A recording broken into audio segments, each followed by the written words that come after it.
danas bi svi dali jednake napore da preventivno djelujemo i da nivo ozbiljnosti kada je u pitanju informacija koja je stigla iz Ciriha podignemo na zasluženi nivo. Međutim, kada je kolega Strahinja Bulajić u uvodnom izlaganju potpuno primjereno upoznao crnogorsku javnost sa informacijom službenom konzulata iz Ciriha o pripremi atentata na Milana Kneževića, predsjedavajući ovog doma Ivan Brajović je rekao da to nije danas na dnevnom redu. Gospodo iz vlasti, mi odlično znamo da naša bezbjednost, naša sudbina i naši životi za vas nisu na dnevnom redu. Nemojte da se bavite relativizacijom ovako ozbiljnih stvari, da procjenjujete da li se sa određene pozicije može ili ne može nekome oduzeti život. A budite sigurni da ako se Milanu Kneževiću, ne daj Bože, nešto dogodi, nama ostaje jedino samoodbrana, princip taliona, oko za oko, zub za zub, i znajte da nećemo ići na adrese mizernih egzekutora, nego da ćemo zakucati direktno na vrata nalogodavcima. I toliko o tome. Ali pošto je danas na dnevnom redu Zakon o amnestiji, ja prije svega želim da istaknem jedan opšte prihvaćen moment, da je Crnoj Gori prvo neophodna amnestija od najveće kazne, a to je, poštovani građani, trodecenijska vladavina Demokratske partije socijalista. Onaj ko vidljivo više nema snage da upravlja sobom, na veliku žalost svih građana Crne Gore, upravlja ovom državom, širi govor mržnje i bavi se ratnim huškanjem, kako bi prikrio sve ono što je u 3 poslednje decenije oteto i opljačkano od ove države i naroda. Istovremeno, vladajuća partija se bavi identitetskom konverzijom, pokušavajući da pričom o novom identitetu Crne Gore prikrije sve ono što se dešava iza zavjese.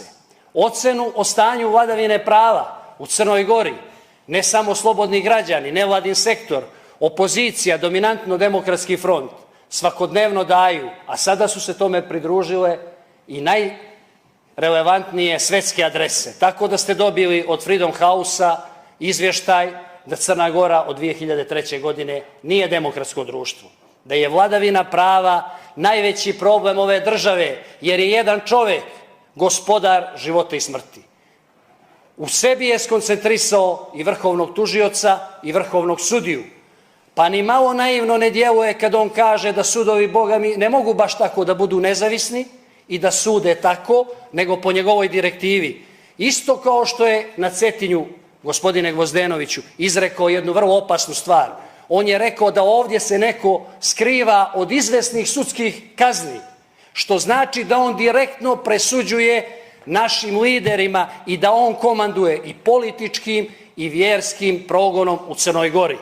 A kako i da međunarodne relevantne adrese ne daju ovakvu ocenu stanja o Crnoj Gori, kada mi, poštovani građani, imamo sudski savjet koji je u VD stanju, imamo vrhovnog državnog tužioca koji je u VD stanju, a samim tim i tužilački savjet u VD stanju, Ustavni sud koji je u VD stanju, predsjednicu Vrhovnog suda koja je protivustavno izabrana po 3. put na tu funkciju i time je bukvalno osramoćeno kompletno crnogorsko sudstvo, da u njemu ne postoji ni jedan kvalitetan kadar koji bi mogao da bude predsjednik Vrhovnog suda osim Vesne Medenice. A kada govorimo o oslobađanjima i o amnestiji, oslobodite sve one ljude koje ste nevine utamničili nakon hapšenja vladike Budimljansko-Nikšićkog gospodina Joanikija.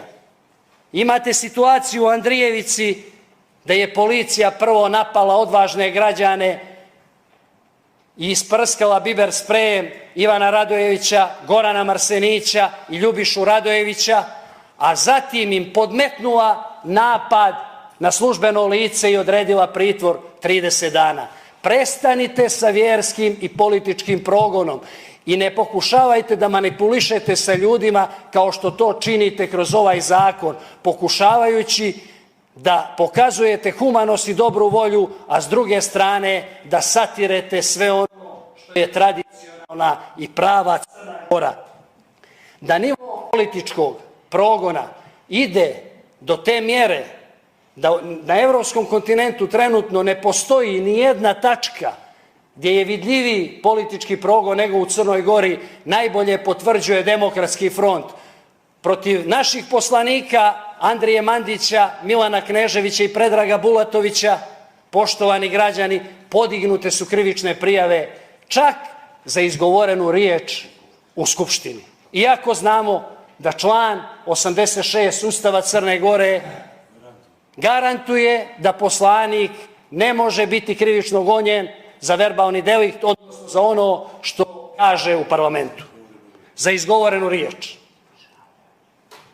I na kraju, poštovani građani, svi ste svedoci jedne najopasnije medijske harange koja se ovih dana sprovodi prema Demokratskom frontu, prema našim liderima, a posebno prljave udbaške kampanje koju vlast preko svojih kanala i medija sprovodi protiv Andrije Mandića. Poštovani građani, to je samo potvrda snage Demokratskog fronta i uticaja lidera Demokratskog fronta, kako na istoku, tako i na zapadu.